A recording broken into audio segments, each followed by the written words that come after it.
Hello दोस्तों, welcome to my back YouTube channel. आज हम ऐसे सीरीज के बारे में बात करने जा रहे हैं। ये एक ऐसे लड़के का कहानी है जो 1 साल तक बहुत हार्ड कंट्रीब्यूशन करता है, पर इतनी ज्यादा मेहनत करने के बाद भी क्री डिफाइनिंग स्टेज से ब्रेक तो करने नहीं पाता। लेकिन क्री डिफाइनिंग स्टेज में होते होगे भी इस वर्ल्ड का सबसे यंगेस्ट पर्सन था।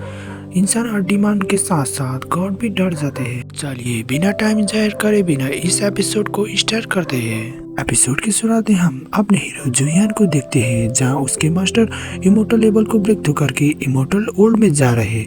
जाते जाते जुयान को कहता है तुम्हारा प्रैक्टिस जारी करते रहना चाहिए। उसके बाद धीरे धीरे करके उनके सारे फ्रेंड्स और डिसाइबल लोग भी ब्रेक थ्रू करके इमोर्टल आइलैंड में जा रहे हैं। अभी इसी तरह हजारों साल बीत जाते हैं। अब जुयान को लगता है कि उसके क्लाइंट में कोई भी बचा नहीं है। अब जुयान को लगता है कि अब उसी की बारी है, पर जुयान का किस्मत खराब है और जुयान की बारी नहीं आती। इसीलिए जुयान को गुस्सा आके 10,000 साल तक वो एक केव के अंदर ब्रेक थ्रू करने के लिए बैठ जाते हैं। केव के अंदर बैठते बैठते जुयान का 10,000 साल बीत जाते हैं इसी में। और जुयान 10,000 साल तक केव के अंदर बैठ के कल्टीवेशन करते ही फिर से जुयान 1,00,000 साल तक कल्टीवेशन करने के लिए फिर से बैठ जाते हैं। रिफाइनिंग स्टेज से ब्रेक थ्रू करने नहीं पाता और वो केव से निकलते ही जुयांग उस केव से निकलने के बाद जुयांग सोचने लगता है कि मेरे सारे डिसेबल लोग और फ्रेंड्स लोग इमोर्टल लोग भी चले गए हैं। सोच के बैठ रहे था, तभी उसको एहसास होता है कि उसके क्लैन के डिसेबल लोग को मार के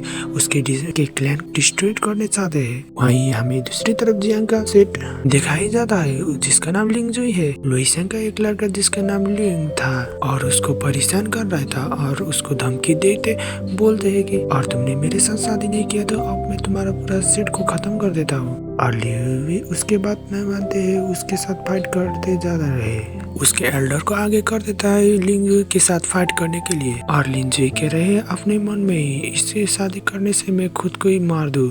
और वो मन में ही कुछ ऐसा कहते वो उसको खुद को खत्म करने जा रहे थे, पर वहाँ जुयांग आ जाता है और वो एक ही हाथ यूज करके सभी एल्डर को मार देता है। और ये देख के लियोन बहुत ज्यादा डर गया था। वो खुद के मन में कहता है कि डरते ही ये तो जिन्नल लेवल में है, फाउंडर लेवल का लोगों को मार नहीं पाता। और ये सब सोचने के बाद लियोन वहाँ से भागने लगता है और तभी जुयान टेलीपोर्ट होके उसके सामने जाके उसको भी मार देता है। तभी बचा एक एल्डर से लुइसेंग का टेस्ट लेकर लुइसेंग उसको खत्म करने के लिए चला जाता है। और वहाँ पर उसके जुयांग एक लाइट के स्ट्रेंथ से ही लुइसेंग का पूरा सेट को मार देता है। तभी जुयांग को रोकने के लिए लुइसेंग का सेट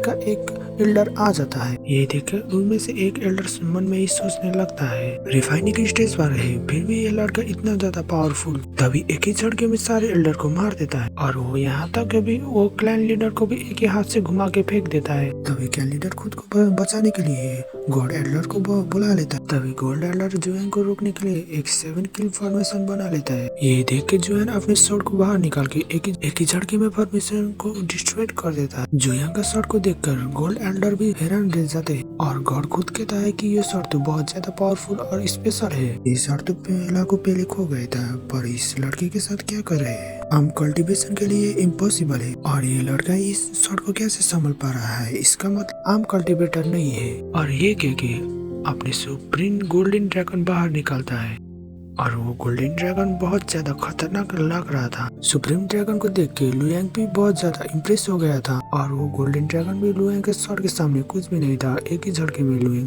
टुकड़े टुकड़े पार देता है और उसी के साथ गोल्ड एल्डर का भी वहीं पर मौत हो गया था। तभी लुयांग का सेट का बचा हुआ डिसेबल लुयांग के पास आ जाता है और वहाँ के वो डिसेबल लोग बहुत ज्यादा हैरान हो गया था। और लियन टिंगसिंग का जिम्मेवारी मेरी यानी कि जुयान का है। सो फाइनली दोस्तों, आप लोग को ये वीडियो कैसे लगा और अच्छा लगा तो लाइक एंड सब्सक्राइब करो। अच्छा लगा है तो कमेंट बॉक्स में जरूर बताना, दूसरा वीडियो जरूर ले आऊंगा।